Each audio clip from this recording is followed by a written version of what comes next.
Hey there, self-care warriors. Welcome back to Self-Care Haven. So I wanted to talk about something that has been plaguing me and a lot of others who've asked me the same question over and over and over again. And I avoided answering it because I just did not want to feed into this victim blaming, victim shaming discourse or perpetuate the myth of mutual abuse. But now I want to answer some of it. And the question was, do victims of narcissists become narcissists? And my answer, and I'm sure there's going to be differing opinions on this, but my answer based on what I have learned, researched, and know from my own personal experience as well, and from the experiences of thousands of survivors, is that they might react in a way that is reminiscent of narcissism or even borderline traits within the relationship because of trauma bonding.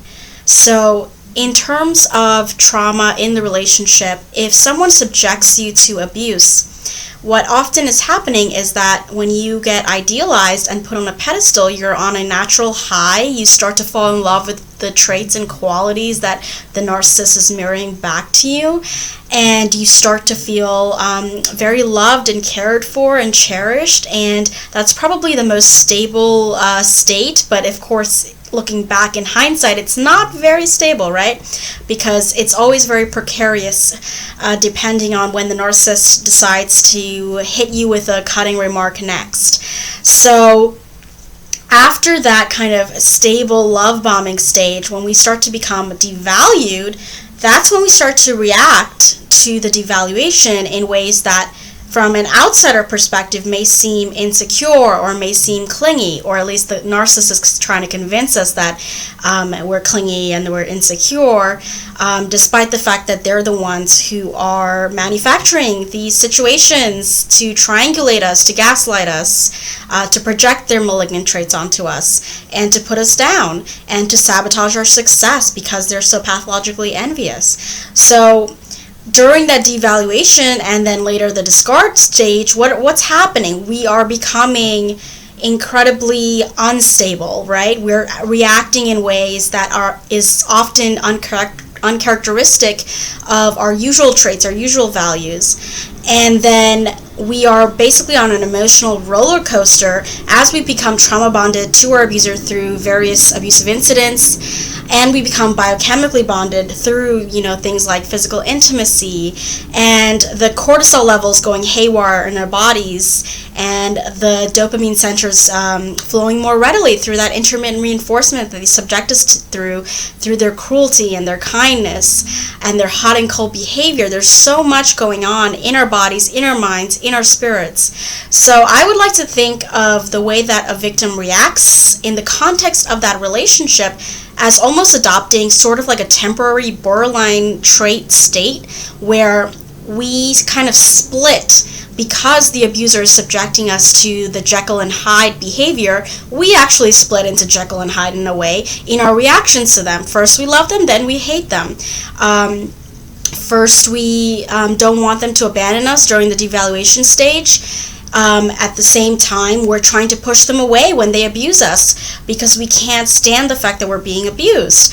And nobody likes to be abused, obviously. Nobody wants to be abused. So it's not that we start becoming narcissistic ourselves. It's more just like we're engaging in behaviors that may seem to the outsider perspective to be narcissistic or even borderline because of all that emotional instability and emotional roller coaster. Does that mean that we become narcissists ourselves or borderlines? Probably not, unless you are a child of a narcissistic parent where there is more of a possibility at a young age that you are developmentally stunted because of your upbringing.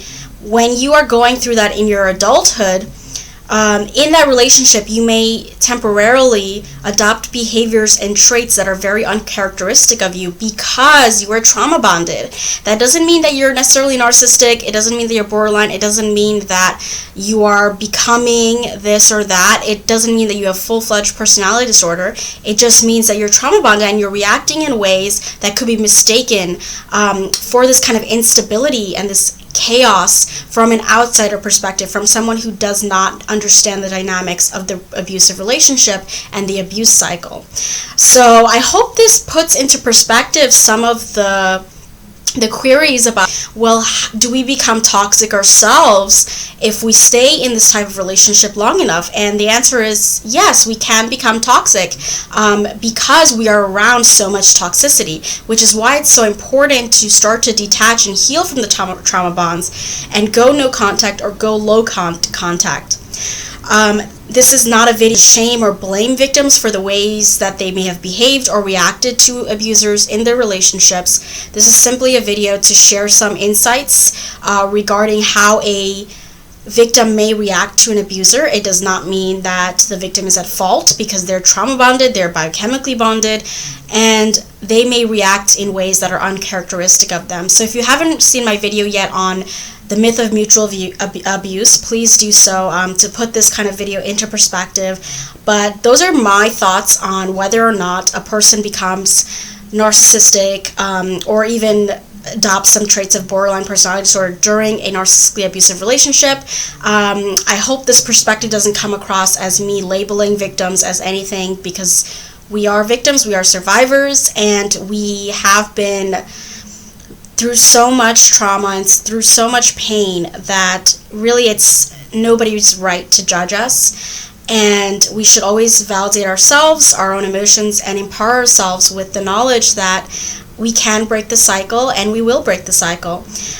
We don't have to stay in that trauma bond. We don't have to repeat or reenact the trauma repetition cycle.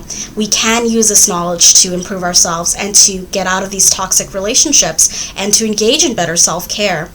I hope to talk to you guys very soon. Before I forget, actually, I was going to mention one more thing, and that is in terms of if you are a younger child who has narcissistic parents, I have heard a theory that there are some children who there are some types of children that tend to become narcissists more likely than others, and if you want to learn more about that research, you can look at my book.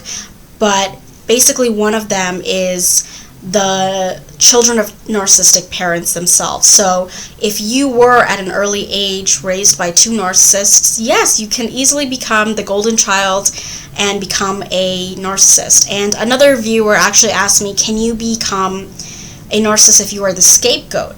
It's possible, but it's not as likely, I would feel, because the golden child is treated with such a pedestal, such overvaluation, and a study has shown that overvaluation can lead to narcissistic traits. Scapegoating, I feel as if the child would probably adopt more of the borderline traits rather than the narcissistic traits. This is a very complex issue. There's so many different factors at work, so many different theories, but I'm really excited to hear your thoughts and insights on this. I hope to talk to you guys soon, and in case, I did not show my shirt, so it says I'm not bossy, I am the boss. Alright, that's it for today. I'll talk to you guys soon, and until then, take care.